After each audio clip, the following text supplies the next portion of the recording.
आज का leet code PUTD है क्वेश्चन नंबर 1930। क्वेश्चन का है unique length of 3 palindromic subsequence and question बोल रहा है कि हमें एक पैलिंड्रोम सबस्ट्रिंग को फाइंड करना है जिसका साइज कितना होना चाहिए 3 होना चाहिए। ठीक, given a string s return the number of unique palindrome of length 3 there are subsequence of S.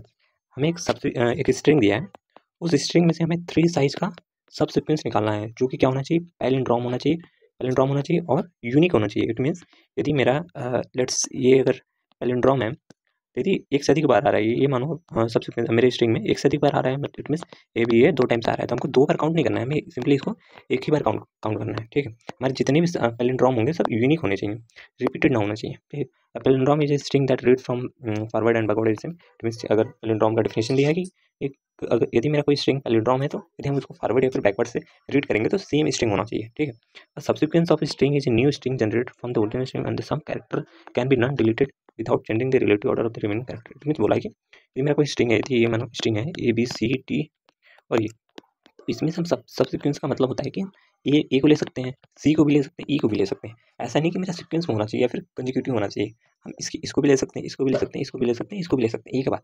But यदि मैंने सी को ली तो सी के बाद मैं डी को लूँ या फिर ई को लूँ, किसी एक को ले सकता हूँ। इट मीन्स हम कहीं से भी किसी ऑर्डर में ले सकते हैं, बट नेक्स्ट ऑर्डर को ही ले सकते हैं, पीछे हम नहीं ले सकते। इट मीन सी के लेने के बाद हम बी को ले लें, ये नहीं हो सकता। लेना है तो हम आगे वाले ही को लेंगे, जैसे इसमें दिया है ए को लिया है, सी को लिया है, डी को लिया है, ये सी इट इज सबसीक्वेंस। ठीक है, ये होता है सबसीक्वेंस। तो क्वेश्चन सिंपल सा है, एग्जाम्पल से समझते हैं कि हम कैसे निकाल सकते हैं। जैसे हमारा पहला एग्जाम्पल दिया है A B C A। ठीक, इसमें पूछा है कितने सबसीक्वेंस होंगे, सबसीक्वेंस कैसे निकाल सकते हैं। मेरा यदि हम रीड करें फ्रंट से या फिर बैक से तो सेम स्ट्रिंग आना चाहिए, वो भी साइज कितना होना चाहिए 3। ठीक है, ये मेरा साइज होना चाहिए सबसीक्वेंस का। तो हम पहले क्या कर सकते हैं, देखो यदि हम इस एग्जाम्पल में देखें तो यदि हम ए को लें और इस ए को लें तो मेरा क्या सबसीक्वेंस बन रहा है ए, इस ए को लेंगे एक सबसीक्वेंस।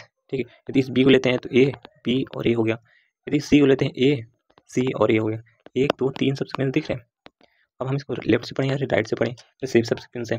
ठीक, तो बेसिकली हमको करना क्या है, यहाँ पर हम देख रहे हैं कि हम किसी भी कैरेक्टर का पहला इंडेक्स, इट मीन्स फर्स्ट, ठीक है, फर्स्ट टाइम कहाँ पर आ रहा है और लास्ट प्लेस कहाँ है। जैसे ये मेरा ए का फर्स्ट प्लेस है और लास्ट प्लेस है, उसके बीच का हम निकाल लें कितने मेरे कैरेक्टर हैं। तभी तो मेरे 3 साइज के सबसीक्वेंस आएंगे। 3 साइज के सबसीक्वेंस क्या होंगे, ये मेरा मान लो 3 साइज का सबसीक्वेंस है, तो यहाँ पर और यहाँ पर तो सेम डिजिट होने चाहिए, ये दोनों सेम होंगे। यहाँ पर डिफरेंट होना चाहिए, डिफरेंट हो या फिर सेम हो, यहाँ पर दोनों हो सकता है, बट इन 2 पोजीशन पर, यहाँ पर और यहाँ पर मेरे कैरेक्टर सेम होना चाहिए। जैसे यहाँ का ये कैरेक्टर रियली एक कैरेक्टर है, इसके बीच में अब हमारे जितने भी यूनिक कैरेक्टर्स आ रहे हैं उतने मेरे साइज ऑफ उतने काउंट ऑफ सबसीक्वेंस हो जाएंगे 3 साइज के। ठीक, तो हमको ये मेरे एग्जांपल एक और एग्जांपल समझते हैं। और नेक्स्ट एग्जांपल है B और A, इसको समझते हैं। पहले देखो हम B, ये मेरा पहला इसका अकरेंस है। ठीक है, B का। अब नेक्स्ट अकरेंस देखते हैं B, क्या इसके बीच में कोई डिजिट है नहीं इस वाले के, तो मेरा कोई सबसीक्वेंस बनेगा नहीं 3 साइज का। फिर इस वाले B प्राइम, ठीक है, तो इसके बीच में 2 कैरेक्टर हैं, या फिर B को रख लें या फिर BCB इसको रख सकते हैं, तो मेरे यहाँ पर 2 सबसीक्वेंस बन गए 3 साइज का। अब इसका नेक्स्ट B, ठीक है, ये आया, इसके बीच में रखेंगे तो एक यहाँ बनेगा, एक ये बनेगा, एक ये बनेगा, एक बनेगा। लेकिन हमने जब ये वाला B लिया था तो ये दोनों सबसीक्वेंस तो हो गए थे, तो मेरा रिपीट कर रहा है। तो हम इस B का जो अकरेंस है, जो मेरे यहाँ पर फर्स्ट मिला, फर्स्ट अकरेंस B का यहाँ पर, हम जो नेक्स्ट की वजह हम लास्ट अकरेंस यदि इसका पता करें तो हमको ये बार बार करने की जरूरत नहीं है, हम एक बार उसका लास्ट पता चल गया। जैसे हमने यहाँ पर सिंपली B का फर्स्ट अकरेंस ये हुआ, लास्ट अकरेंस ये हो गया B का। ठीक, अब इसके बीच में हम ट्रैवर्स करते हैं कि मेरे कितने यूनिक कैरेक्टर, उतने मेरे यूनिक सबसीक्वेंस आ जाएंगे। तो ये पहले ये एक B है, एक सबसीक्वेंस, जब मेरा C आएगा B C और B, जब ये आया फिर ये फिर से B आ गया, तो मेरा B आ जाएगा, तो ये तो मेरा रिपीट हो गया, ये दोनों सेम है तो इसको हम लेंगे नहीं। फिर एक ये आ गया BAB। ठीक है, तो यहाँ से मेरा सिंपली B एंडिंग वाले सबसीक्वेंस आ गए। अब नेक्स्ट हम क्या देख सकते हैं, B का तो हो गया, अब C का देखते हैं, क्या C का फर्स्ट अकरेंस यहाँ पर है, क्या C का कोई लास्ट अकरेंस है, नहीं है। फिर B का तो हमने निकाल ही चुका है। अब आते हैं A पर, A का मेरे यहाँ पर फर्स्ट अकरेंस है और उसका देखते हैं हम लास्ट अकरेंस। लास्ट अकरेंस ये है, फर्स्ट अकरेंस ये है, उसके बीच में हमारे यूनिक कैरेक्टर्स कितने हैं, एक है।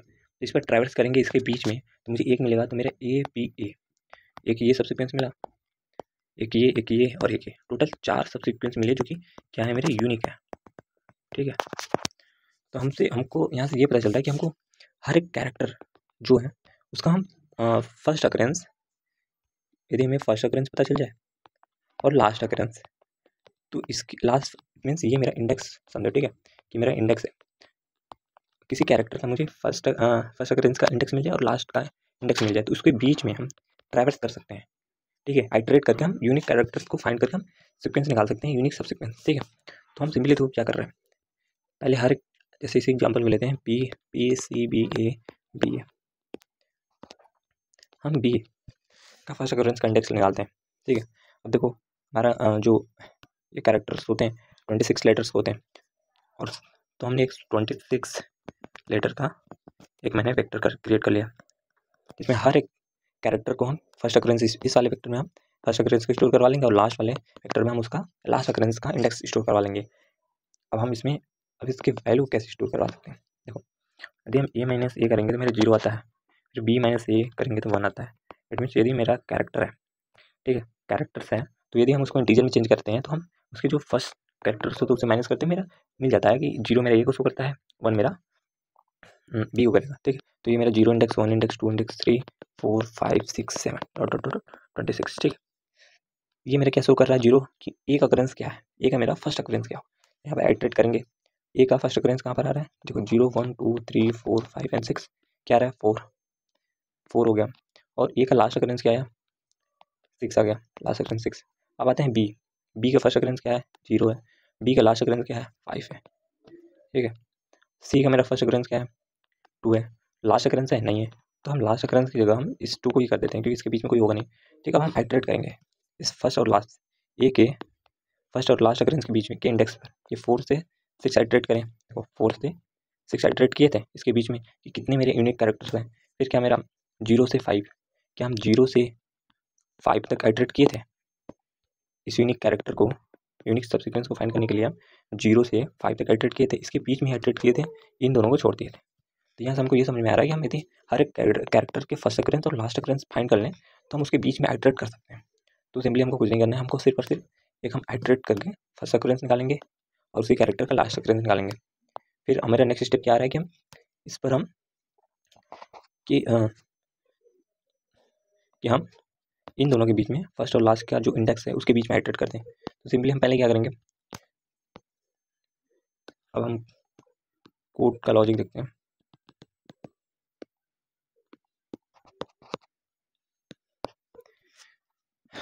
पहले हम 2 वेक्टर बना लेते हैं, एक वेक्टर होगा मेरा फर्स्ट और एक होगा मेरा लास्ट। ठीक, उसके बाद हम क्या करेंगे, एक फॉर लूप लगा के आइटरेट करेंगे फॉर जो भी मेरा कैरेक्टर्स होगा स्ट्रिंग पर i इक्वल्स टू 0 से लेके i value less than s dot size जो भी n है मानो i प्लस प्लस। ठीक है, उसके बाद हम क्या चेक करेंगे, पहले हम इनिशियली इसको -1 से स्टार्ट कर देते हैं ताकि हमको पता रहे कि मेरा इनिशियल में कुछ नहीं है। तो हम चेक करेंगे इफ़ मेरा जो फर्स्ट ऑफ आई है, इट मीन्स फर्स्ट ऑफ मेरा फर्स्ट ऑफ आई। अब आई को कैसे निकालते हैं, मान लो सी करो, इंट सी बराबर क्या करोगे तुम, हमको उसका कैरेक्टर से इंटीजर में चेंज करना था, तो हम क्या करते थे, simply s of i minus a करते थे। ठीक है, फिर हम इस सी को चेक करते थे, क्या इक्वल्स टू क्या है -1 है, -1 है, इट मीन्स मेरा भी फर्स्ट अकरेंस भी नहीं आया, तो उस केस में हम क्या करेंगे, फर्स्ट ऑफ सी बराबर जो भी मेरा इंडेक्स होगा उसको डिनोट कर देंगे। फिर उसके बाद हम लास्ट को भी लास्ट ऑफ सी बराबर आई करेंगे। ठीक है, देखो फर्स्ट वाला मेरा एक्टिव कब होगा, जब मेरा -1 है। ठीक, मेरा फर्स्ट ऑफ सी क्या हो गया, मेरा आई हो गया। अब हमने लास्ट ऑफ सी को क्यों एल्स केस में क्यों नहीं डाला, एल्स केस में क्यों नहीं डाला, क्योंकि यदि मान लो ये वाला कैरेक्टर देखो सी का मेरा फर्स्ट कैरेक्टर क्या आ रहा है 2, इसका कोई लास्ट कैरेक्टर है नहीं, तो हम लास्ट कैरेक्टर भी 2 को ही पुट कर देंगे, तो इसका फर्स्ट भी 2 हो जाएगा और लास्ट भी। ठीक, फर्स्ट भी और लास्ट भी दोनों ही 2 हो जाएंगे, इसलिए हमने लास्ट कर दिया। और यदि मेरा ऑलरेडी फर्स्ट वाला है, इट मीन मेरा माइनस के बराबर नहीं है, तो मेरा लास्ट पर चला जाएगा, इसका लास्ट अकरेंस आई हो जाएगा। ऐसे ही हम हर एक कैरेक्टर को आइटरेट करके उसकी फर्स्ट और लास्ट अकरेंस फाइंड कर लेंगे। फिर मेरा नेक्स्ट क्या है, ये हो गया मेरा storing first and last index. ठीक, अब नेक्स्ट है मेरा कैलकुलेटिंग यूनिक सबसीक्वेंस।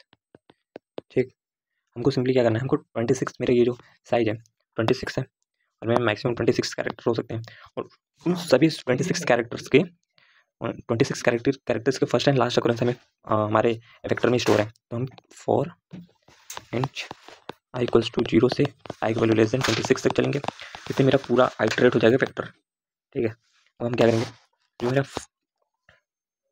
अब हमको सिंपली सिर्फ और सिर्फ अपने आइटरेट करना है अपने कैरेक्टर के साइज पर। तो हम क्या सिंप्लीफाइंड करेंगे,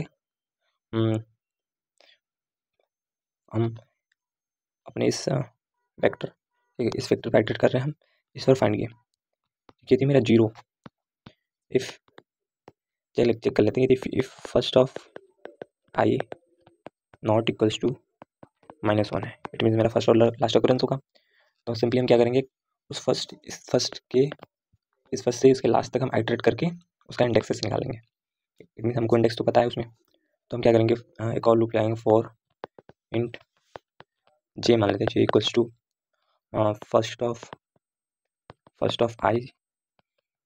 देखो इस इंडेक्स को थोड़ा लेंगे, इसके अगला वाला इंडेक्स लेते हैं i+1 से लेकर जे का वैल्यू लेस देन क्या होगा मेरा लास्ट ऑफ आई तक, जे को प्लस प्लस कर दें, ये मेरा आइटरेट हो जाएगा। अब आइटरेट करने के बाद हमको चेक करना है कि मेरा यूनिक कैरेक्टर है। अब यूनिक कैरेक्टर को हम ऐसे आइडेंटिफाई करने के बजाय हम एक सेट बना लेते हैं, अनऑर्डर्ड सेट। ठीक है, अनऑर्डर्ड सेट कर लेते हैं, इसमें मेरे कैरेक्टर होंगे, अनलाइस्टिक कर लेते हैं। ठीक है, इसमें मेरा डुप्लीकेट वाले कैरेक्टर आएंगे नहीं, उसके बीच में जो भी है, तो हम सारे जो st डॉट इंसर्ट कर देंगे, किसको, एस ऑफ आई को।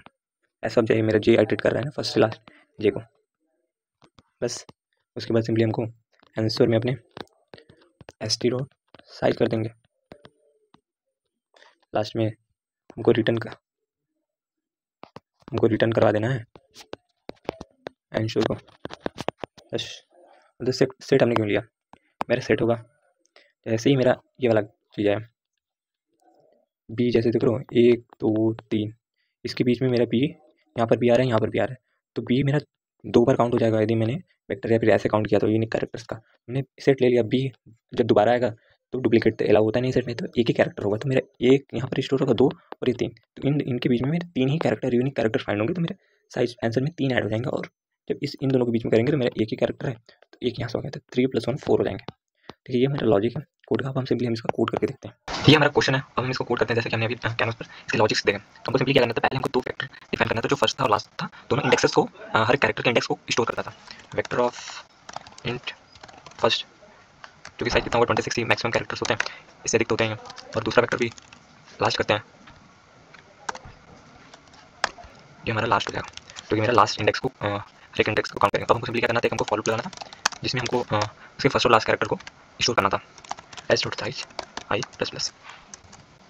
पहले कैसे कहते हैं, इफ पहले हमको उसका इंडेक्सेस फाइंड करना था, int c equals to s of i minus a, ये मेरा चेंज हो जाएगा मेरा कैरेक्टर इंटीजर वैल्यू में। अब हम सिंपली इसको फर्स्ट और लास्ट, यहाँ हमने उस कैरेक्टर का कैरेक्टर को इंटीजर में चेंज करते हैं, उसके बाद हमको सिंपली क्या करना था, उसके फर्स्ट और लास्ट इंडेक्स को चेंज करना था। इफ मेरा first of c equals to क्या है -1, इट मींस मेरा कोई भी इसका फर्स्ट अक्रेंस खाली है, तो हम क्या करेंगे, फर्स्ट ऑफ सी में हम क्या करेंगे, आई को स्टोर कर देंगे, और लास्ट ऑफ सी को भी आई कर देंगे। यहाँ लास्ट आ गया, फर्स्ट आ गया, और हमको सिंपली क्या करना था, अब उसके फर्स्ट और लास्ट के बीच में हमको ट्रैवर्स करना था। तो पहले हमारे 26 जो हमारे वेक्टर होंगे फर्स्ट और लास्ट वाले, उस पर ट्रैवर्स करेंगे कितने कैरेक्टर्स हैं, for int i equals to 0 से i equals less than 26 i plus plus.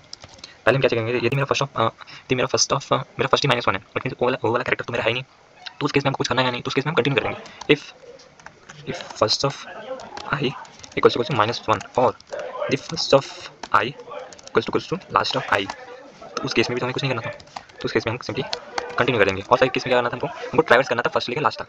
उससे पहले हमको क्या करना था, एक अनऑर्डर्ड सेट लेना था, अनऑर्डर्ड सेट इंट नहीं, इसमें कैरेक्टर होंगे, एस टी ले लेते हैं या फिर मिड कैरेक्टर ले लेते हैं, जिससे मेरा पता चलेगा इसमें स्टोर क्या है, मिड कैरेक्टर। ठीक है, अब सिंपली हमको उस फर्स्ट से लास्ट तक लेकर ट्रैवर्स करना था, for int j equals to first of i से लेकर आई प्लस 1 करेंगे, से लेकर जे की value less than last of i तक जाना है। ठीक है, जे को प्लस प्लस कर देंगे, अब इसमें हमको क्या करना था, सिंपली सिर्फ और सिर्फ अपने सेट में स्टोर करवाना था। हम क्या करेंगे, मिड कैरेक्टर डॉट इंसर्ट में हम किसको करेंगे, एस ऑफ जे, जो भी मेरा कैरेक्टर होगा, ऐसे मेरा स्ट्रिंग उसको हम स्टोर करवा देंगे। फिर उसके बाद क्या करना था हमको, सिर्फ और सिर्फ इसके साइज को कैलकुलेट करना था, answer plus plus two mid character dot size. ठीक है, आंसर को यहाँ पर इन्वॉल्व कर लेते हैं, फिर उसके बाद हम रिटर्न करवा देंगे आंसर। तो ये हमारा सिंपल सोल्यूशन है।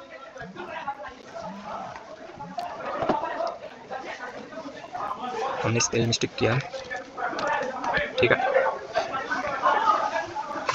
तो इसको सबमिट करते हैं। हमारे सारे टेस्ट केसेस पास हो चुके हैं। Thank you, see you next video.